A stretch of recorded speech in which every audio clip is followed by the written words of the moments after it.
Good evening, everybody. Maybe late afternoon for our Pacific timers. Welcome to the Psi Upsilon program that we're referring to as Loving Nursing, wrapping our arms around nursing.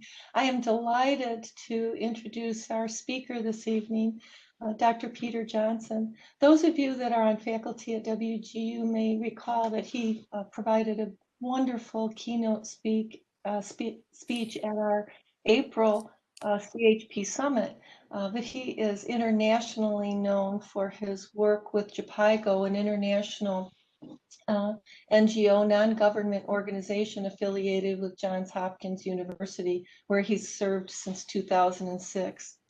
When he was there, he was Director of Global Learning until 2017. And in 2015, Peter assumed a concurrent role of serving as Director of Nursing and Midwifery, which he has recently semi-retired from and still stays very active at JPIGO.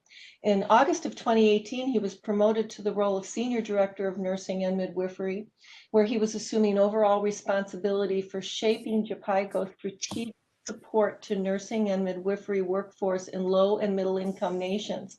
So in that role, he supported over 1,000 midwives and nurses working with JPIGO's global organization. He has his PhD in Ed Psych and 20 years of experience in higher ed, and leveraging that experience, he's led efforts to strengthen JPIGO's learning activities worldwide, including innovative approaches to strengthening education, ensuring educational quality through regulatory accreditation and licensure, and promoting capacity approaches that result in sustained ability to provide quality health care. Peter has also worked with many of the ministries of health and education to strengthen policy frameworks supporting professional midwifery education. His leadership role also includes his influence and coordination with the International Council of Nurses, International Confederation of Midwives, the World Health Organization, UN agencies, and other global and regional partners interested in promoting high-quality nursing and midwifery workforce in low and middle income countries. He's presenting to us today, again, about the state of the world nursing, and we'll focus on some of the themes in the international nursing literature. So with that, I'd like to turn it over to Dr. Peter Johnson.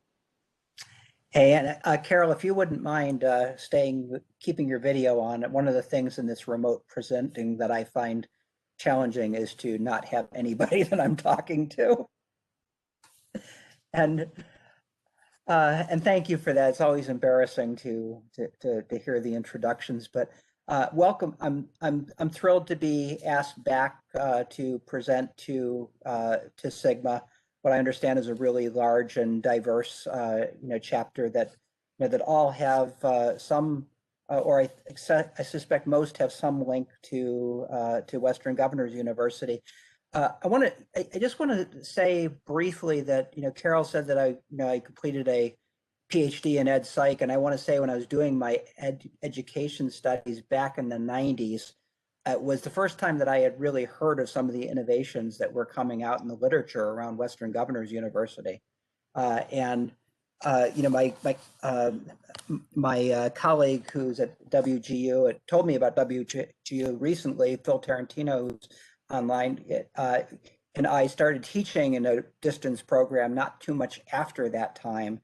And I have to say, what I was learning about WGU was inspirational to me in my my early appreciation. And I went to, I had, when I finished my degree, I had an opportunity to, go to the University of Maryland to start a brick and mortar new midwifery education program.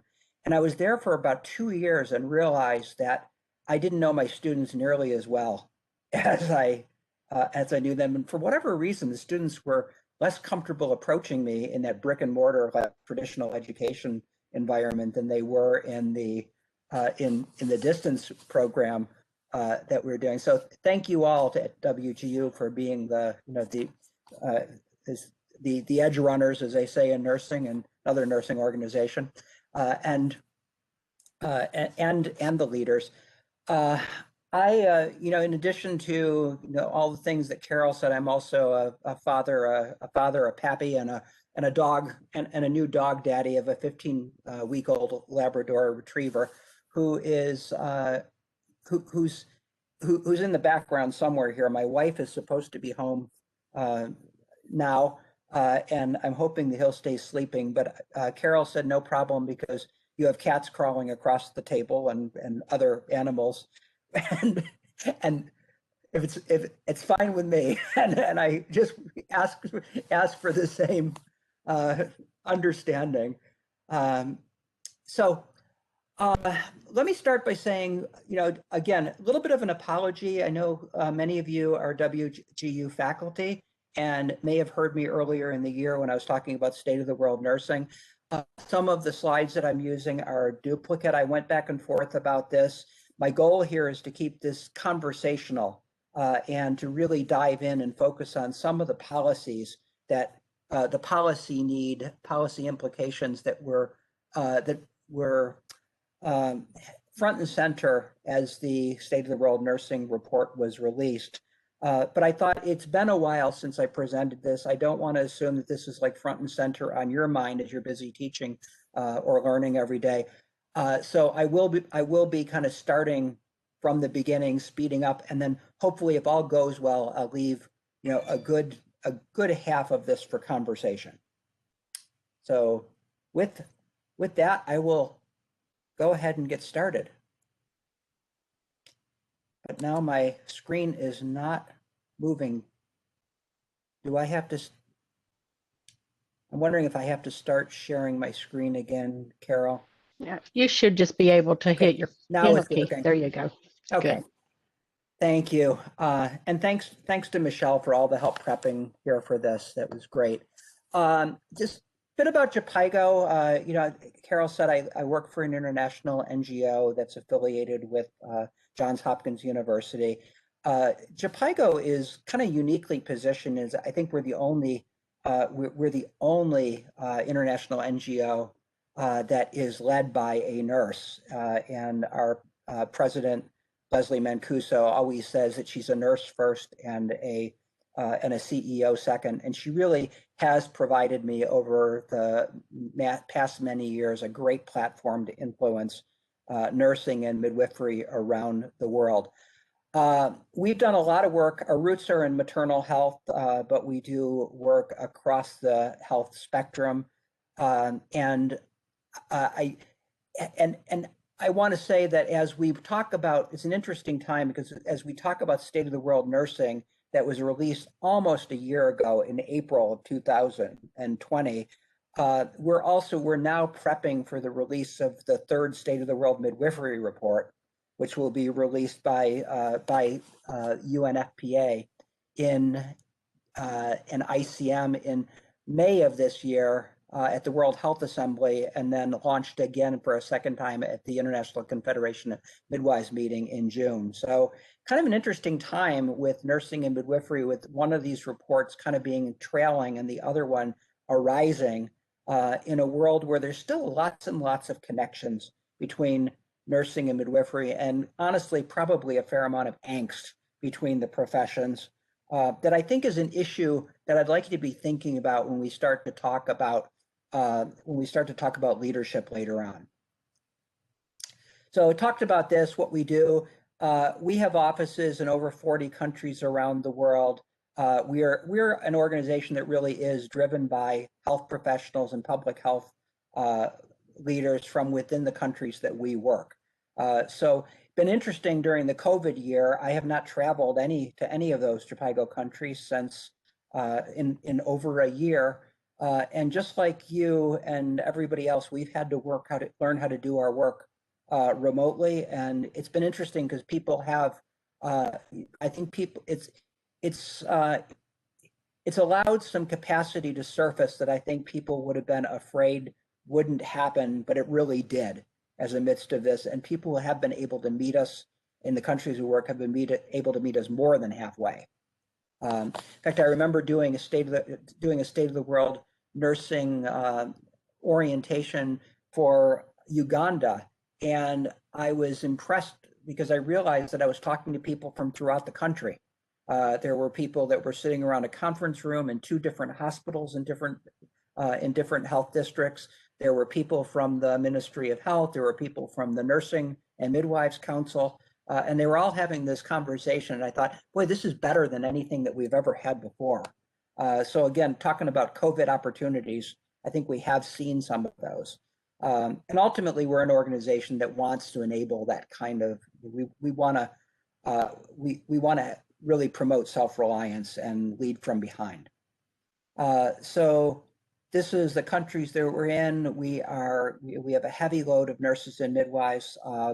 Among our 4,000 staffs, but a quarter of them are nurses and midwives. And of the clinicians that we have in the office, in our offices around the world, more than half are in nursing and midwifery roles. So our pledge to ensure that where women live don't determine if they live. Again, we're women rooted, but I think you could probably substitute the word health, healthy family, man in there too, and it would be equally as accurate. So just to give you a little bit of kind of background again on the State of the World Nursing Report,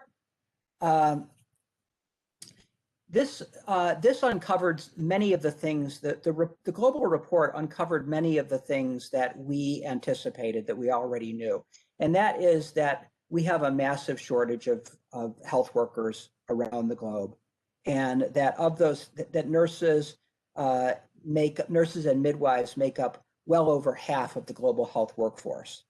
But the other thing that uncovered that we know is that particularly in low and middle income countries, those countries that have the highest disease burden, the highest population stress, have also the more on the backs of their nurses.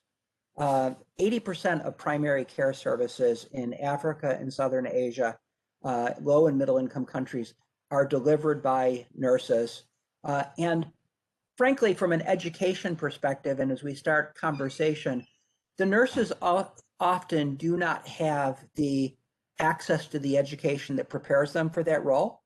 And from a regulatory and a leadership perspective, those nurses oftentimes don't have the scope of practice that really defends them when they're in a role. So they're providing necessary care, but also maybe accepting blame for stepping outside of what they're supposed to do, what they're allowed to do, and it adds for a troubling mix. So how many people? Again, just one place where it's hard because I could ask people to raise their hands if we were in another place. But how many folks are familiar with the Sustainable Development Goals, or introducing this in your teaching or your learning roles? Carol said yes. I want to say that the Sustainable Development Goals, when they came out, were a fundamental shift away from what the global goals had been beforehand. Being in an organization like JPIGO that is women-centered, maternal reproductive health center, we had been engaging heavily with agencies around the world supporting the Millennium Development Goals, which were highly focused on maternal health, on reproductive health, family planning, and gender. And that provided us a great platform. But all of a sudden, Sustainable Development Goals came out, and instead of that short set of goals, we have 17 in front of us. And you have to think a little bit about how health fits into these Sustainable Development Goals, about how nursing fits into these Sustainable Development Goals. And I don't know if you're familiar with the International Council of Nurses Leadership for Change programs. There's tons of leadership programs out there, but we went through an exercise with ICN where we went through their Leadership for Change program, and we went through each of the Sustainable Development Goals. And while only number 3 is directly aimed at health, and that is really aimed at health workforce and not so much health itself, also there were tangible ways where a nurse was essential in impacting in all of these goals. But I think the most important thing here for nursing is that these sustainable development goals took the focus off that narrower focus on midwives, and midwives did really well in in the first 15 years of the of this millennium.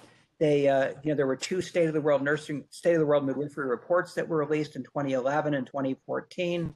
There was there were global midwifery symposiums with calls to action that were well received and listened to. Donor community lined up behind midwives, but all of us but it also kind of led to this kind of what we hear people concerned about is the conflation between nursing and midwifery. Where does midwifery end and nursing start? Do you have to be a nurse to be a midwife? I mean, all these things I get tired of hearing after 40 years in nursing and 37 years and 36 years in midwifery.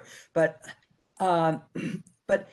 what the Sustainable Development Goals, I think most importantly did, was ushered in a broader opportunity for nursing at large, with a focus on 2020, a focus on 2030 that was broad-based, introduced the need for nurses in new roles, thinking about addressing some of these regulatory issues, some of the leadership issues that we're talking about, and I think position the global community to really leverage the past work that had been done with midwifery, move into this year and naming 2020 as the year of the nurse and the midwife, and commission this global report on nursing.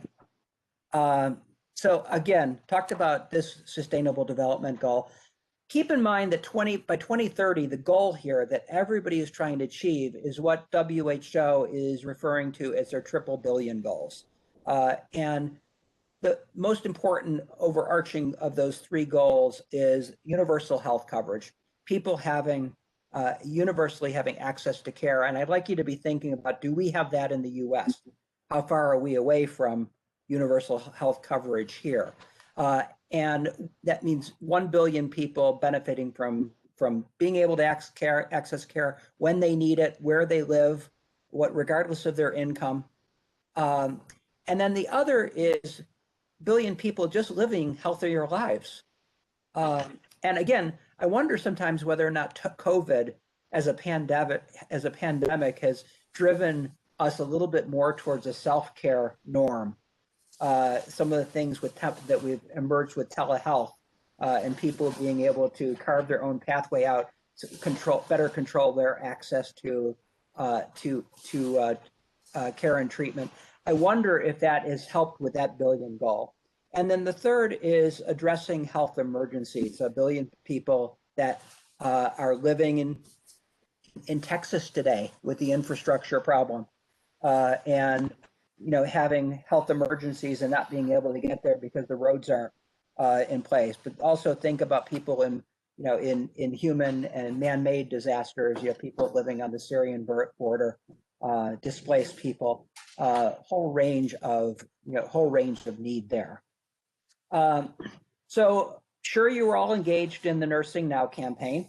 I think Nursing Now campaign, if you remember, was time limited and was designed to end now.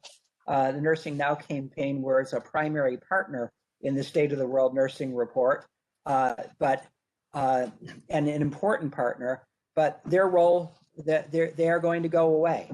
And hopefully, I think, hopefully they'll leave something in the wake that's going to be helpful for Sigma and other organizations like Sigma. I think maybe one of the most important things in my mind that came out of the Nursing Now campaign, there were a lot of things that were important about coming out with that came out of the Nursing Now campaign, but this focus on the triple impact report that an investment in nursing wasn't just an investment in nursing; it was an investment in the economy and economic development, and it was an investment in health as well.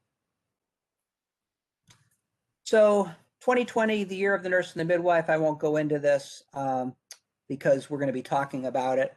I was fortunate enough, for those that you didn't hear me say this earlier, to be contracted to lead a team that was contracted to WHO to help support the development of the State of the World Nursing Report. And unlike the earlier States of the World's Midwifery reports, the reports that came in 11 and 14, this was a report that was aimed at every WHO member country, not just the low and the middle income countries.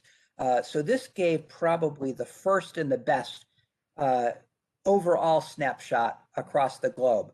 And there are well over 200 WHO member countries. I think the number is 214. But we collected indicators from 211 of those countries, which I think was an amazing accomplishment. It was done through the 6 WHO regional offices. There were different strategies that were employed in each of those regions in order to be able to collect the information. And the U.S. Collected information working through the PAHO WHO office in Washington, D.C. And for those of you that have not looked, I will be sharing a copy of the U.S. State of the World Nursing country profile, but I would encourage you to go and look at that with better resolution when you get a chance to do it, and really give some thought to what was found in the U.S. Important thing here is that a policy agenda was hardwired into this report from the very beginning. Before any indicators were selected, people knew that, I think in some ways knew because of the experience of State of the World Midwifery reports in 2011 and 2014, that these things get a lot of press, a lot of attention, but if the report stays on the shelf, they tend to get buried on the shelf, and people talk about, wasn't it great in 2014 when we had a State of the World Midwifery report, but nothing really gets done. They just don't keep on being used. So the thought was, we need to have the broadest engagement from the very beginning and buy into this report. We need to have some measurable indicators, measurable and meaningful set of indicators that will help us to drive progress. And then we have to move quickly into a dialogue around what we found in that report, compare what we found in the global report, what's happening at a national level, what's happening at a subnational level in some places, and even down to a community level, and be making priority decisions that are based on that evidence that has been uncovered as a result of the activity.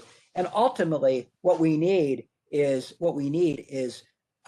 some wise investment in nursing that will be sustained over the decade in order to get where we say that we need to get by 2030.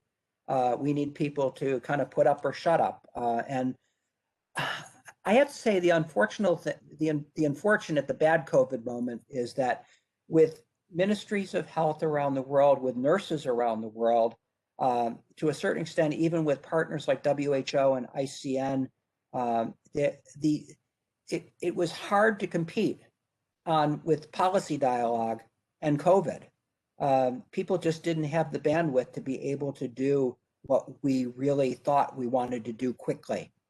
But that's not necessarily a bad thing. It's possible that this year of letting things digest, having some of the situational analysis of what nurses, how important nurses were to the pandemic and how nurses were impacted by the pandemic, will now go into the equation as we address policy. And who knows? In the end, by 2030. We may be farther along as a result of this than we would have been if we jumped right into this and crossed it off our list. One of the things that was very different in 2020 that I was really pleased about is that the World Health Organization, WHO, had approved at the 2017 World Health Assembly, where all the ministers of health sit around a table and make agreements. There was an agreement by the members of the World Health Assembly to support national health workforce accounts. And I know I mentioned national health workforce accounts, this slide I used the last time, but if you haven't had a chance to Google national health workforce account, please do and take a look. There's a national health workforce account workbook that goes through each of the 70 plus indicators, talks about their application to over 70 cadres of professional health worker around the world, and a dictionary that does its best at defining those indicators. Now, the one thing I think you'll notice as nurses when you go through that is that these workbooks were developed by informatics experts that had great intentions, but weren't nurses in the trenches, and probably are healthcare workers in the trenches, and probably not probably, in all likelihood, in my humble opinion, these national health workforce accounts can be improved through our engaging them as nurses. And that's a place where I think we can take global leadership. But 30 of the 36 indicators for State of the World Nursing Report were selected directly from these national health workforce accounts. And the process of developing the State of the World Nursing Report, I think, actually strengthen the capacity to use the national health workforce account.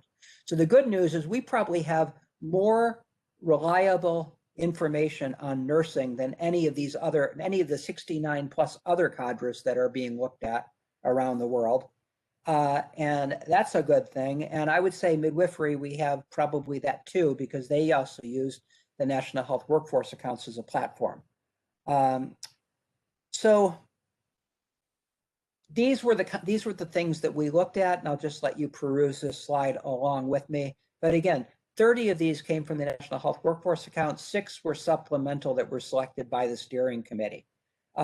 Some of these 16 of what the indicators that were looked at let me do the other way around. 20 of the indicators that were looked at were simple dichotomous yes/no answerable indicators. 16 of them were more complex, things around stock, things around duration of training that required a detailed level of reporting.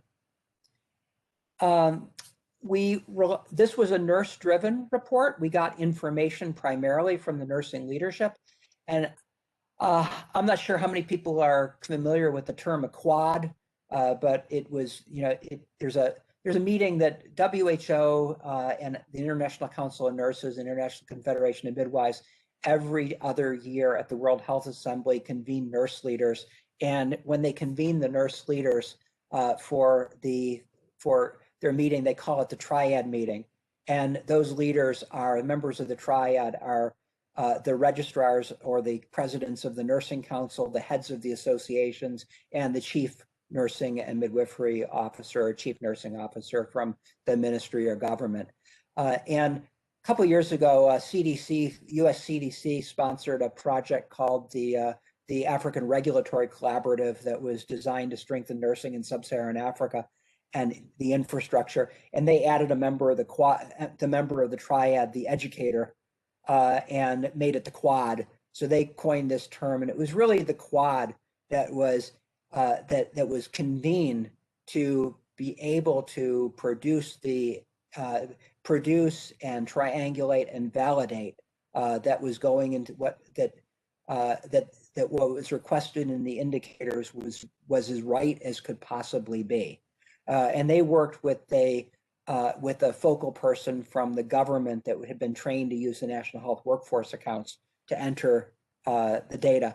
So let me just say now, as well as when you go and you look at that, the country profile for National Health Workforce accounts, and you see the US profile, know that it is a dynamic document. And as these National Health Workforce accounts get updated on an annual basis, assuming they will get updated, on an annual basis, moving ahead, particularly between now and 2030, that this should get better. It should get more robust. It should get more accurate as time goes on.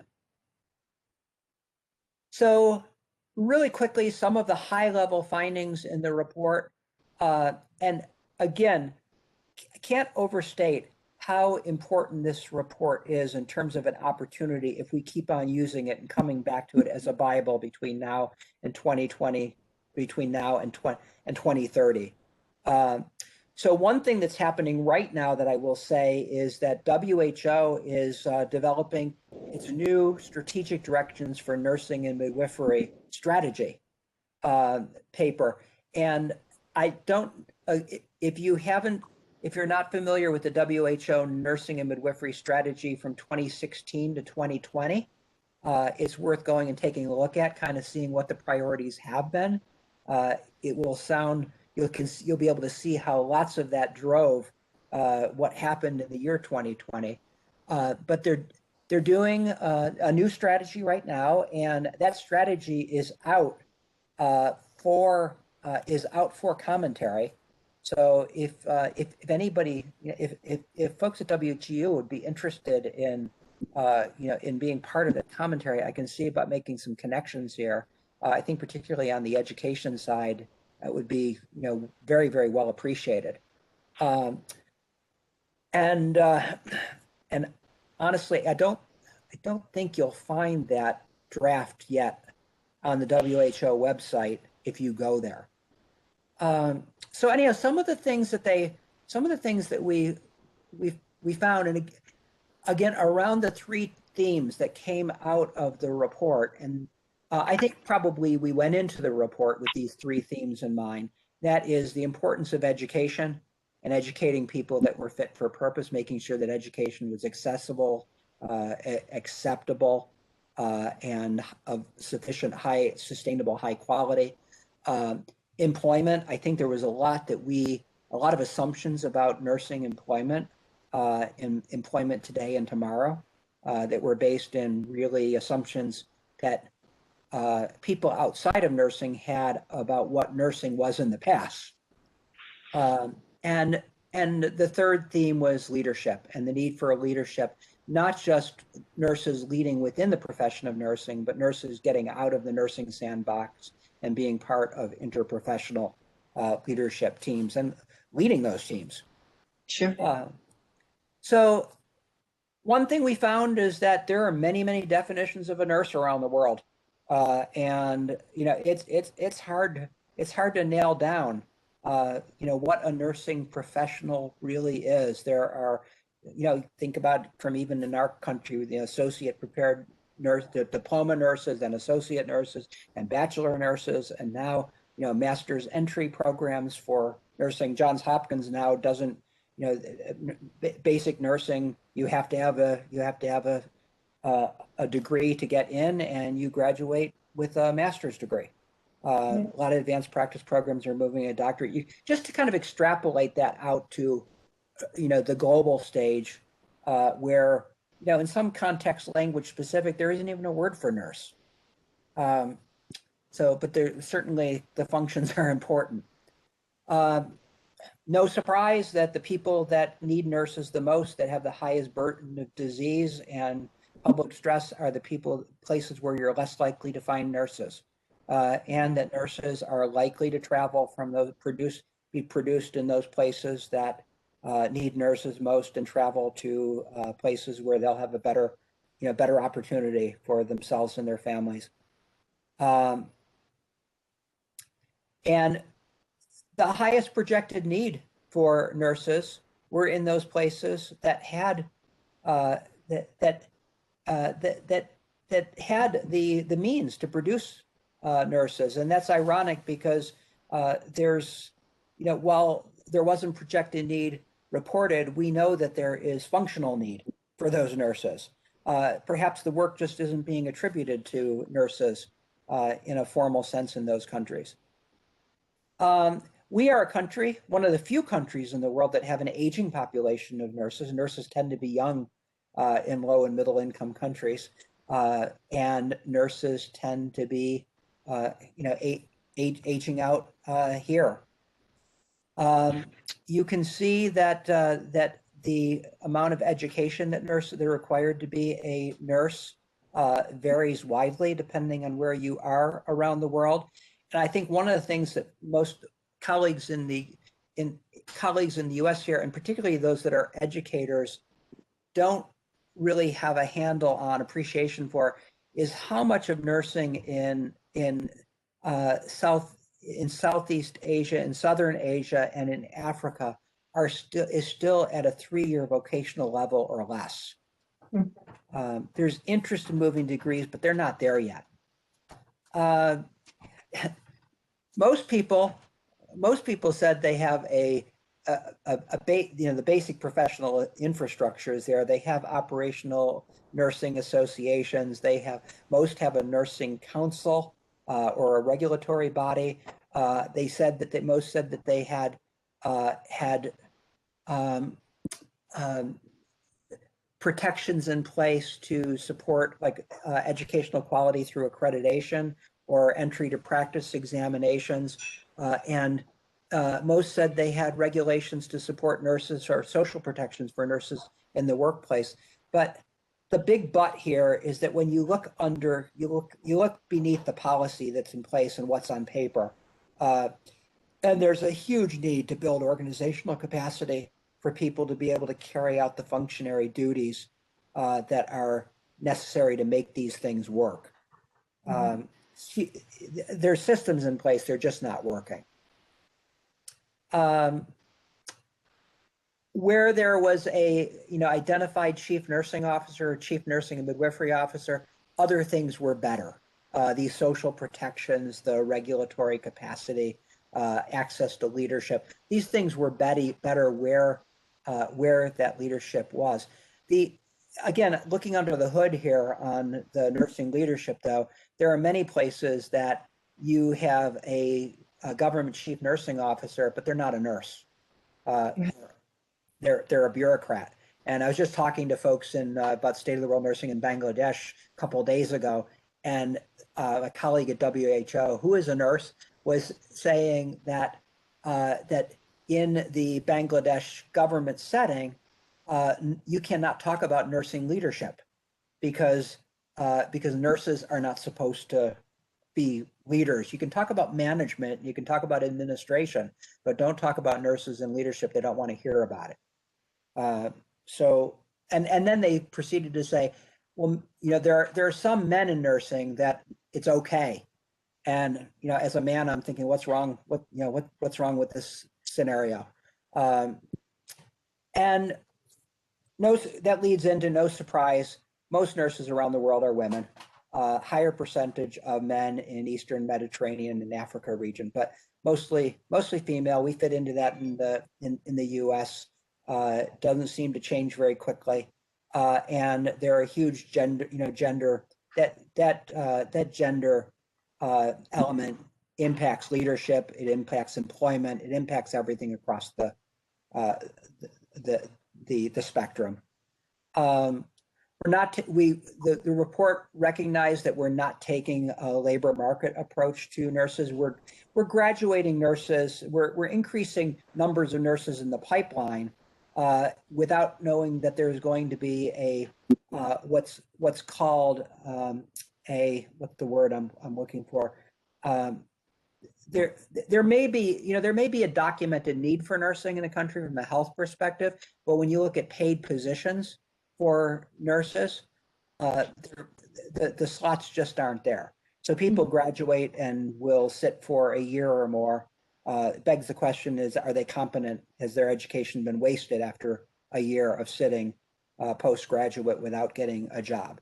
And is it best then to invest in entry to practice support and residencies or postgraduate residencies as opposed to more education?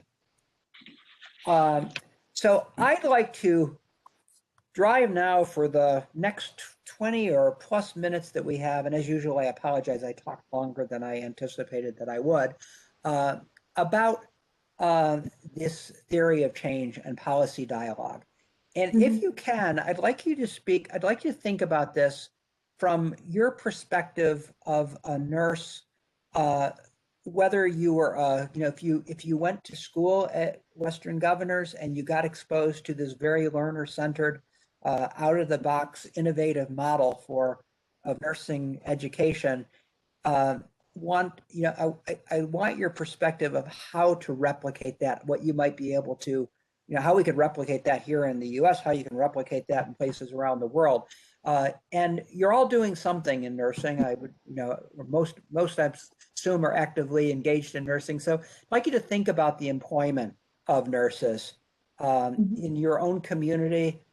Think about COVID and what COVID's uncovered. And then I'd like you to think about this either from, as leaders, as nurse leaders. And I have some questions, brief set of questions. And I know Carol and Michelle sent out some, some things that food for thought earlier in the day. And feel free to, pull that up, have that in front of you as you're thinking about this. Bat it around together in the chat if you're not already doing that.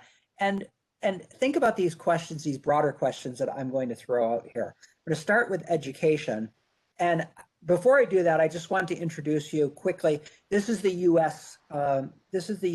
Report, and I don't know how many people have had a chance to look at this, but if you haven't, don't go there. Don't go there now.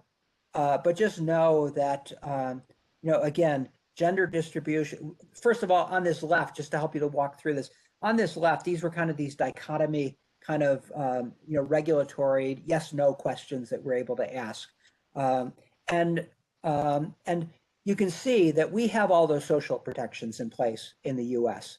Like to ask yourself though, are they working, or could they work better? I think what's at the top of the screen here is just some demographics on the U.S. for comparison to other countries. And you know this, come back and look at it later when you can see it on your screen. Apologize, I couldn't get a PDF to go to the, to go to PowerPoint. That was the resolution that I was looking for.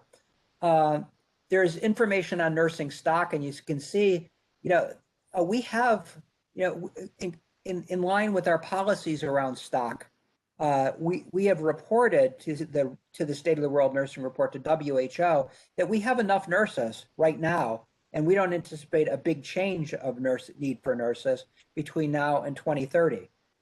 Even though we have an aging workforce, we're retiring a lot of people, we're bringing a lot of other people back in. So we kind of have an even inflow and outflow.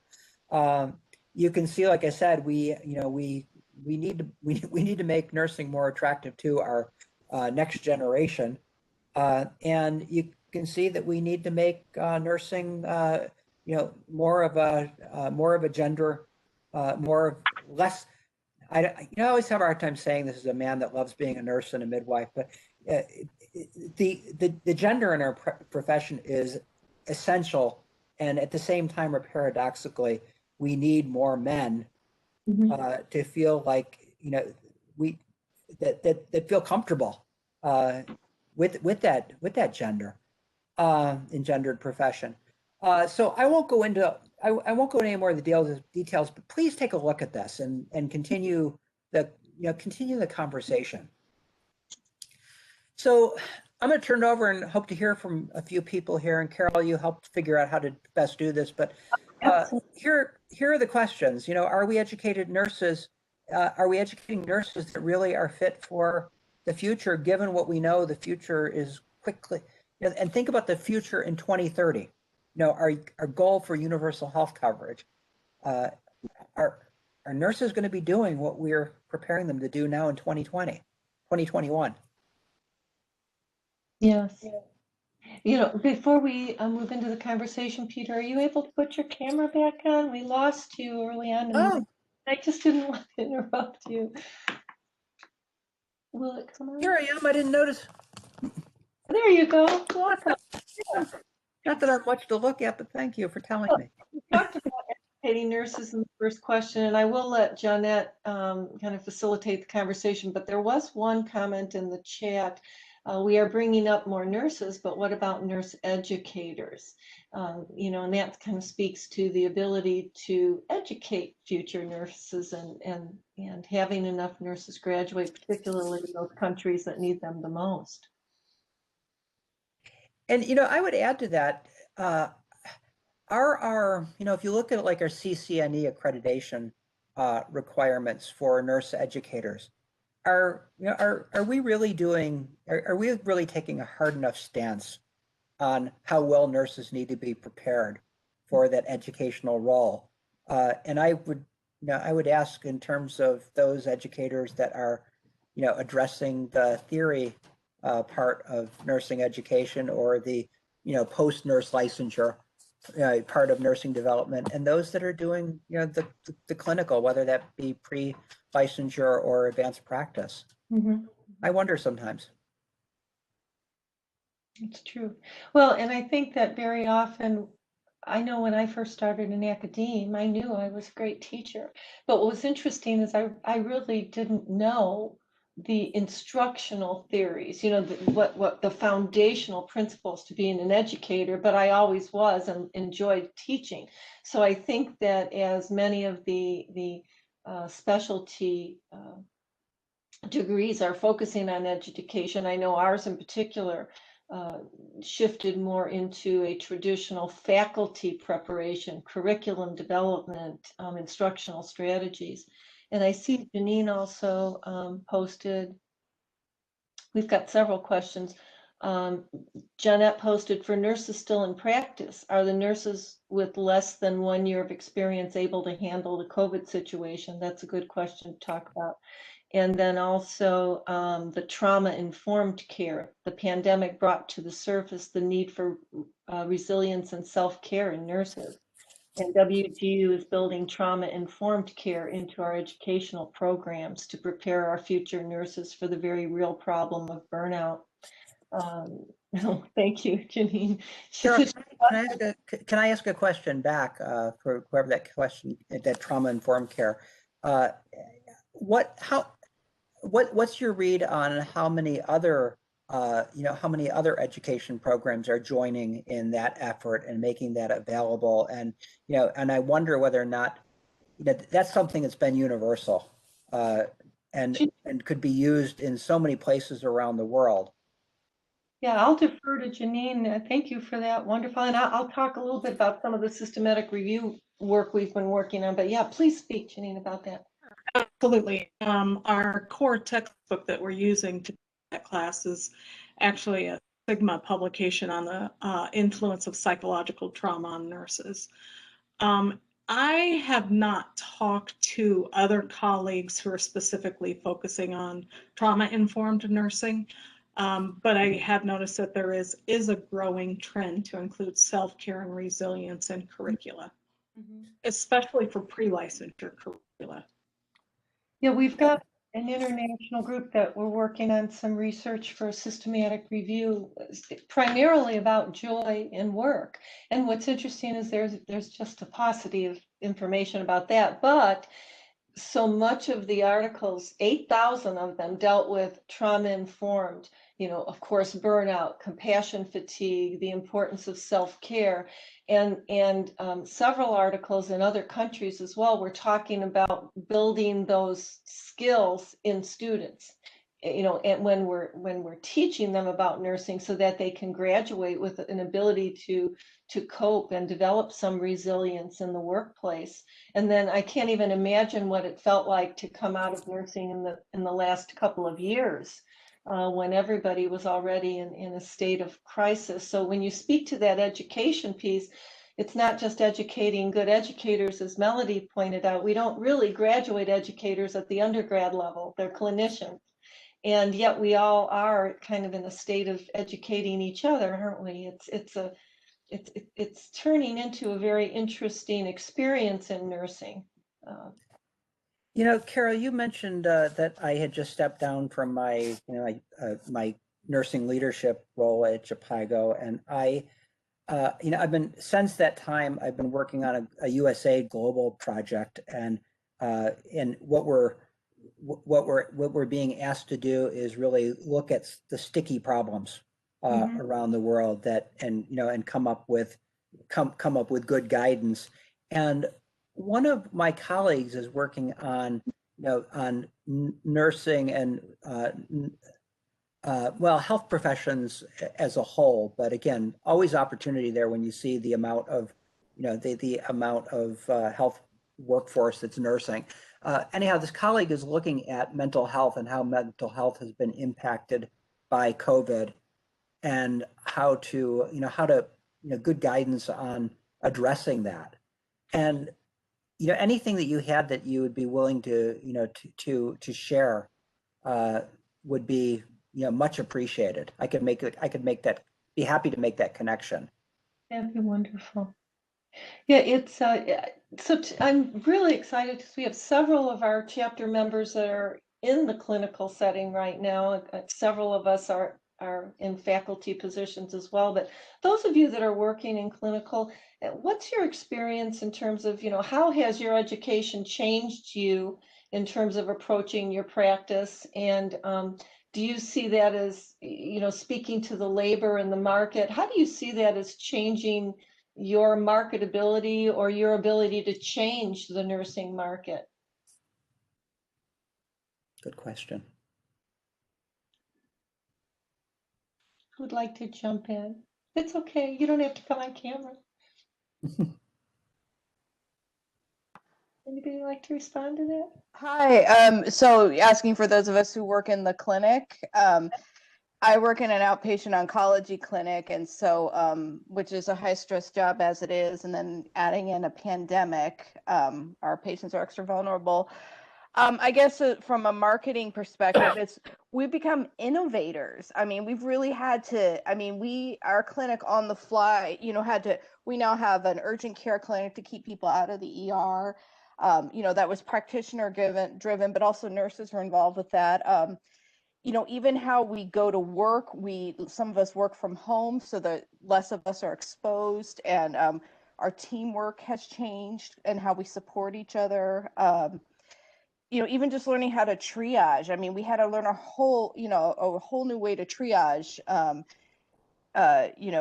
to phase out cancer symptoms versus COVID symptoms. And, how do we get people who still need cancer treatment who have COVID? So I guess it's the innovative part, and that's really come into play.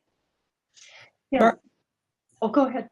I have a question for Margaret. I guess first question is, how are you documented? How well is that being documented in your practice environment? And the second part of the question is, how likely are those changes likely to be sustained when we get through this?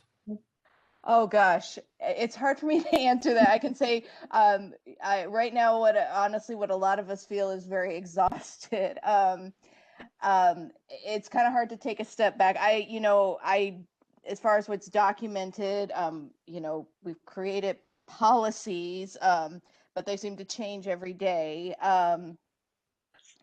Yeah, I guess to be honest, I'm not sure exactly how to answer that. As far as what will be sustained, I think definitely what's happened with telehealth is we're finding that's actually beneficial to patients, and I hope we can continue that, because that was something they were developing and we had to kind of speed up and get that going. Also allowing nurses to be able to work from home, those of us who can do phone triage. It's helped us with balancing work life, and it's also, well, one of the things that help is with nurses who are sick but still wanted to work, it made that happen. So I guess, but I can't really speak to how it's documented. To be honest, I'm not sure, because I'm in the front of it, so I can't take a step back. Well, Peter, to your point and Margaret's point, that's what I'm seeing both globally, in talking to the regional coordinators and what's happening through the chapter members talking, but even here, I think that everybody has had to pivot so quickly that we're just nurses, right? We just do it. And, we're doing it to the best of our capacity, using best practices, but I don't think we really are documenting the great work we're doing. I think it has become and will continue to be a paradigm shift in the way that we not only educate. Luckily, WGU was already there, but we still are innovating differently here. And then also in the clinical settings, I don't think we'll ever go back to the way we were. But to your point and the global perspective, some of the biggest challenges I'm hearing, particularly from the Africa region and the Latin American Caribbean region, is they just didn't have that technology infrastructure. So all of the educators that I talked to still had to teach virtually with limited resources. So I think to some extent, just like the nursing and the clinical care, it's been with limited resources. So trying to make the most of what they have, but also pointed out the important need for resource and technology access, so I think it's going to be interesting to see what the next, year brings, and probably beyond, with respect to the challenges we've experienced in the last year. I think what we saw going into the COVID pandemic was, an opportunity for nurses in primarily in African countries to leapfrog over technology to mobile technologies. Yeah. We underestimated how adept. Well, first of all, how many nurses had smartphones in their pockets, and how many cell towers there were with emerging 5G connectivity. But we were making assumptions and still like helping people to establish computer-based educational models. Correct. And I'd be interested in seeing how that played out, and where we are and what's developed using mobile, how much of it's been mobile and traditional platforms. We do have another comment in chat. Danielle, excellent point. She said, I'm not sure if this is what we're specifically looking for. I think the conversation can be anything. So no right or wrong, but as a bedside nurse in neonatal, we don't deal with COVID very directly. But the newer nurses, in her opinion, are missing out on committee and unit practice discussions because so many of these are on hold because of COVID. And I would also suspect because both managerial and system resources are being shifted to survive in COVID. So that's an interesting perspective, that they're being almost, we're becoming more siloed. So the areas that aren't as exposed maybe are becoming very limited in their growth as a nurse and as a professional. Yeah. Mark seconds that. Good point. Yeah, and Danielle, thank you. I think, one of the things that we've noticed, I think is relevant to that, is that we've also seen in countries that nurses are being shifted away from their primary specialties. So you as a neonatal nurse would be pushed down to the ER to manage COVID, or go to a COVID unit as opposed to, doing what you do best. And again, that's been a problem that's been around for a long time, but was really exacerbated. I'm wondering, what are you seeing and here in your practices in the U.S. around being allowed to practice what you are best prepared to do and love to do most? This is Janet. I work at WGU, and my students are getting their master's degree in leadership and management. And talking to them, they're nurses from all over the country getting their master's degrees, and thinking about not only the competencies that they need. A lot of them are directors, managers, CNOs, in charge of units, in charge of departments, and talking to them every day, not only the competencies that they need right now, but how we can build those competencies into especially our master's degree programs, our doctorate programs in the future. Just like you said, they're having to flip units, take over departments that they knew nothing about, take over entire, units, take over 2 different departments, do things with budgeting and staffing, and they've got National Guard as their staff, and they've got travelers of their staff, and having all these situations that they've never had to deal with before. So thinking about not only what new skills, especially the nurses in charge, had to acquire very quickly, but how we can think about those moving forward to prepare, nurses for the next time something like this happens. Right. And Danielle, to your point, Jeanette said in the chat, which leads nurses to leaving the profession if they are pulled away from what they went in nursing to do. And that speaks to the question on the screen, you know, are we grooming that next generation nurse leader? But if we lose them, there won't be anybody to groom, will there? You know, Carol, this is Phil. Hi. You know, I agree with Jeanette. You know, working at WGU it's given me an interesting perspective and has allowed me to really take in how nurses are working around the country. And, you know, we're nurses. When there's a crisis, we step up to the plate and we do what we need to do. But who's going to take care of us after this, right? It's that stress, you know. And so when you talk about training and competencies of our next generation leadership, you know, how is leadership accessible to the staff? What's the responsiveness that we as leaders have, you know, to the staff in these situations?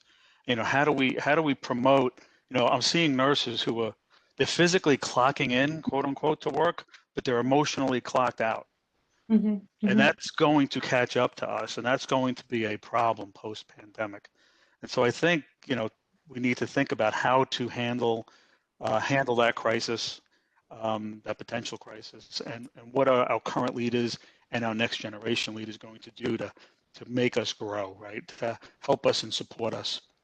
Think about you know, the autonomy, the teamwork, the collaboration. You know, how do we do that and keep us whole, but also be prepared to impact policy and our patients.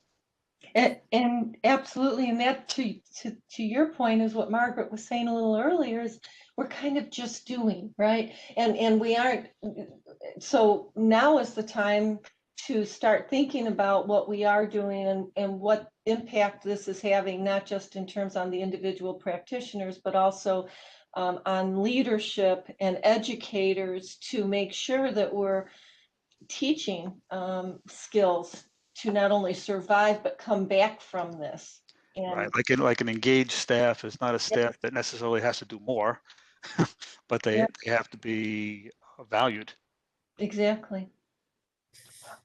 It feels like sometimes we're all still just going through the motion. Who was jumping in? I don't want to interrupt.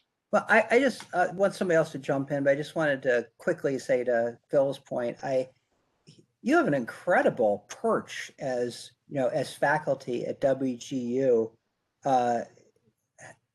teaching postgraduate nurses leadership, and with them practicing in different roles all around the country at different, I would suspect at, you know, different levels of their career, to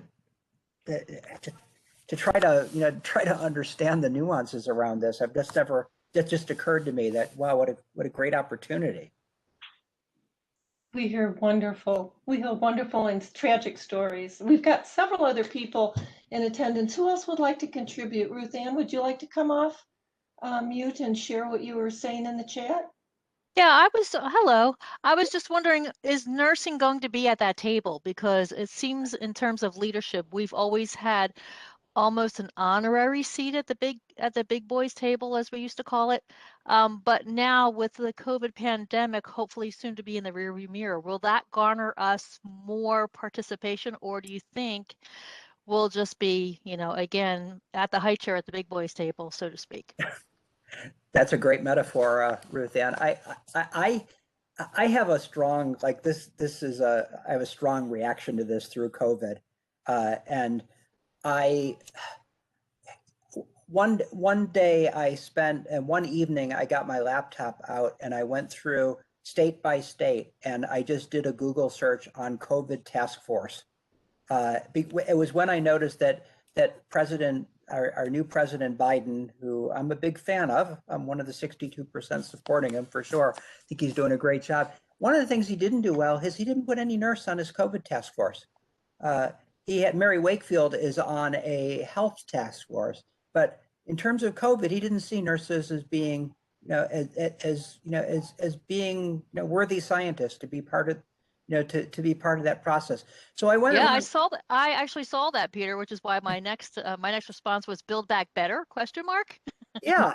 And, and Ruth, I had to get through an evening muddling through. I think I got through 15 states, and I had found one nurse on one task force that was highly socially specific from Colorado. amazing. There was nothing. There was Well, nothing. And interestingly, I was meeting with a leader in UK, a nurse leader who'd been a former member on the Sigma board just last week, and she was commenting that surprisingly, some of the nurses are advising, but there are no nurses in decision-making positions with respect to particularly COVID in the UK as well. So we still have some work to do to get out of the high chair, right, and maybe get in the bumper seat. But Yes, please.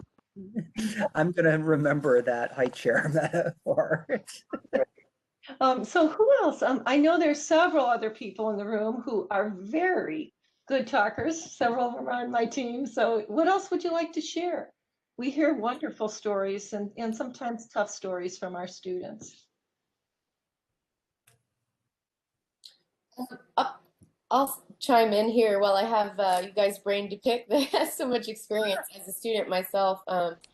Something that I'm really interested in understanding better how we create this. But a friend of mine, Kat Roberts, is a nurse in Atlanta. And prior to the pandemic, she created a wellness center created specifically just for nurses to handle everyday stresses and burnout and fatigue. And it's just so incredible how it's taken off. Having a facility to go, relax and get a massage, go to a support group on, something surrounding what you're dealing with in the workplace, get a massage, just so many things that I don't, since I have no experience in the workforce yet, but I can imagine how vital that is, especially now. How feasible that is, I don't know for every location, but it's something that I can imagine would be pretty important for everybody. Absolutely. So how would we like to, I'd love to continue this conversation on the circle, but would anybody else like to offer anything while we've got our wonderful Peter here to respond, or anything else that you would like to continue this conversation about moving forward, or a follow-up program? What do you? Hi, this is Melanie. Thanks, Peter, for being here.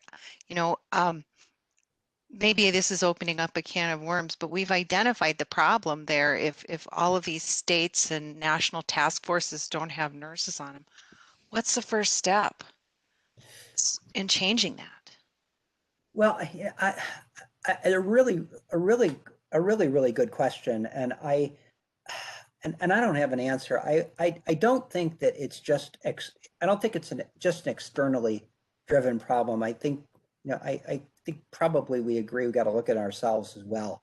I also remember during COVID, there was an expert that was on an evening news show along with physician experts, and this person I knew from my global health work, knew well, and not only was she not recognized as a qualified nurse, she failed to identify herself as a nurse. So it's like, what is it? Yeah, I'm not vilifying that person. It's just, but I ask myself, what is it that makes us, feel uncomfortable or unworthy to be sitting at that table? Mm-hmm. That's a good point. This is Vicki. I want to chime into that. I was sitting here thinking about a course that I'm teaching currently, and several other people in the program tonight. We teach a course on policy and advocacy, and it is the hardest course for these students because they've never experienced that. I don't think we're building confidence in anything but bedside skills. We're not emphasizing critical thinking. We're not emphasizing that we have something to give outside of the bedside or outside of the hospital setting that is critical. And I think it's a lack of confidence. We don't instill that, I don't think, early enough in nursing, that they come into nursing or into their jobs with a sense of, I can do more than just a skill. So Nikki, do you think that's then any better, or there's been any improvement as more nurses have got more individuals have gotten into nursing as a second career? I think the critical thinking piece has absolutely, they bring in that experience, they bring in that confidence that there's transferable skills, from another area. But I just feel, I don't know, I have been an undergraduate instructor for many, many years. And coming to WGU and looking at the type of curriculum that we're putting together for these students is so different than the traditional academe experience. And it just excites me participating in this. And I'm not really plugging WGU, but it excites me that that's something we're tackling. We're trying to tackle, and we're trying to grow that in our new leaders. And they're struggling with that. They're really struggling with that, but we've got to boost that. What are there elements that they struggle with more than others? I mean, I agree that probably, confidence or self-efficacy is a big, a big component of that. But well, it's still that give your seat away to the doctor mentality. Right. And even with the young ones. Yep. And they will even say, if I've chatted, and I've got several other members on the team that are here, so feel free to chime in, but they'll say, this isn't relevant to my practice. I'll never do this. I actually did my doctoral research on advocacy. And that was the one statistically significant difference, was when it was about social justice, political advocacy, and they did not feel it was really their role, and they didn't have the time for it because they recognize that it's politics, if you will. They see it as politics, which to some extent it is. Yeah.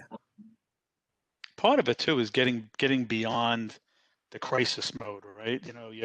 You're a new graduate. You've been practicing for 1, 2, 3 years, and you're in a pandemic. You're doing overtime. You're going home to the family. You're doing all these things, and until you can get that under control and have the time to look beyond that, I think that's when things change. I mean, look at your own careers, right? My career was just spinning, doing neonatal intensive care, working crazy hours, working shifts, and going home. And then at some point, that changed for me.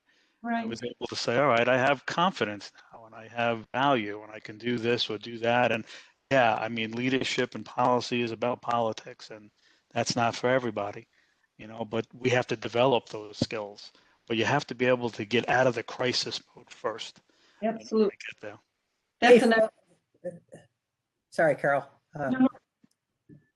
Phil, I was just going to, follow by asking you, were there seeds planted in your undergraduate nursing program that just took lots of time to grow? I think we're all steadfast believers in champions of competency-based education, and we're focused on what needs to be, what needs to be nurses need to be able to do that day they graduate. But I think the unstated important part of education is planting the seeds for the future.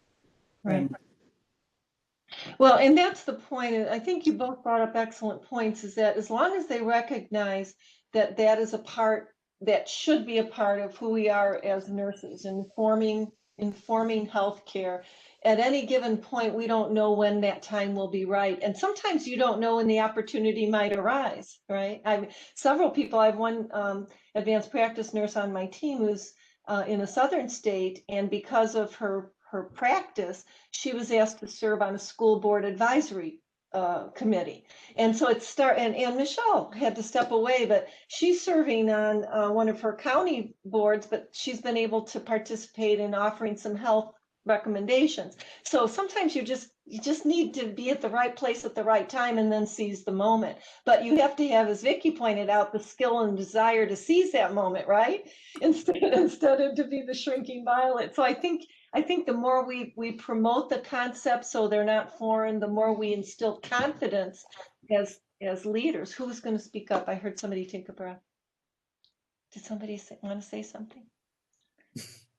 Okay, I probably caught you off guard. So I know that we're coming to a close, but Peter, would you like to, provide any wrap up or, what your thoughts are just from this conversation moving forward? Yeah, I actually have a final slide here I'd like to share, and if I use that kind of as an opportunity to provide some structure on wrapping up. And I want to thank you for having me this evening. This has been a good conversation with people that have very, very broad perspective. I was saying during our warm up here that I know this is recorded, other people may listen, but even for folks here today, anybody that wants to reach out with me with a thought,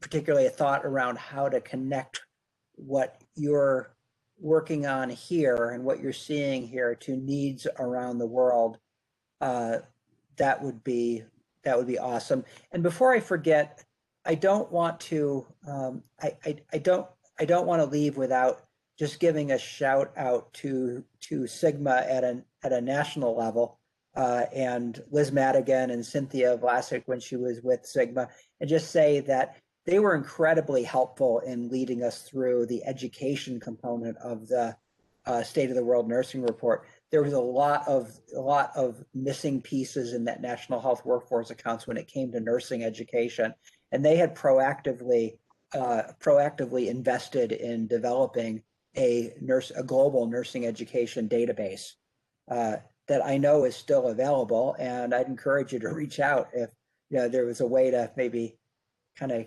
connect your thinking to those data that are out there on nursing education within Sigma. They're awesome. They're awesome. Sigma has been an awesome collaborator to JPIGO for many, many years, and yeah, I'm counting on that lasting in the future. When I left my post and hired a successor, the first call we had was with Liz, and it was a good call. So just to say that policy dialogue, like we said, was hardwired into State of the World Nursing.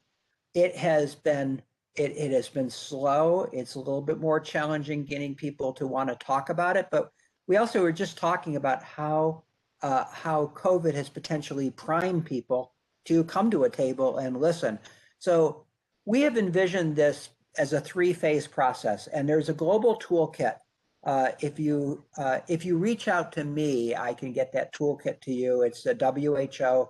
It's a set of WHO tools that are designed to help facilitate the policy dialogue process from soup to nuts. This will land on the WHO website eventually. You will be able to find it at WHO Health Workforce Department. You'll be able to find it through PAHO.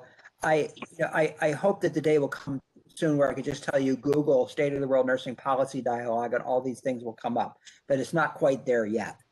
But those tools are there, and I'm very happy to make available, Carol, through an email, and you can do what you want with them. They're public. So this is designed as a three-phase process. The first is to bring together nursing leadership to talk about that dialogue, to review the State of the World Nursing Report, review your other documents that are relevant to the current context, specifically those things around COVID, to look at your country profile, to look at anything else that's important in the unit that you're analyzing. And again, we're thinking about national policy dialogue, but there's also, you could have a WGU Sigma policy dialogue that you could establish. You could have a dialogue with your community. You could have a dialogue in your health facility around State of the World Nursing using all of these same tools. So this phase one tools are really designed for a conversation among nurses. The nurse leaders. What is it that how does what was found globally line up with what you're seeing locally? What are some of the things that you think you would prioritize in order to meet your education, employment, and leadership needs? And how and And who do you need to pull into the conversation if you're really going to be able to pull the levers of change? Who controls those levers? And who's willing to have a conversation with you, a real conversation with you, take you out of your high chair and, and put you at the head of the table. Then the second phase of the process is really convening a broader meeting with those people that you've identified, that you've nurtured. And the one thing I've learned about policy dialogue is that and you guys are leadership people, so it's not a single meeting. It's not a one-off meeting and document that. It's a process and a commitment over time. So this, phase 1 and phase 2 of this process could be, a process that lasts for 6 months to a year.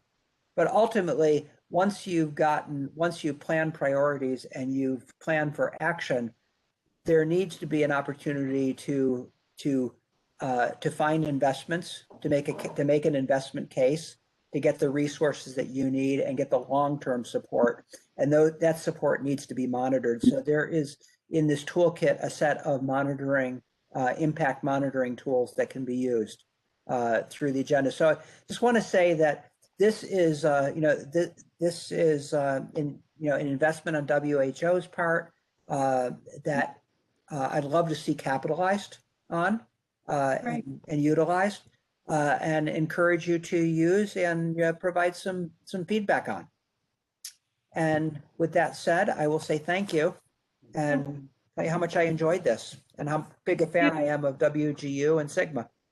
Thank you so much. And for those of you watching asynchronously after this program has completed, please know that we'd love for your input on our circle, and we will always have the opportunity to reach out to Peter for future discussion. I think you're absolutely right, Peter. We need to have this discussion.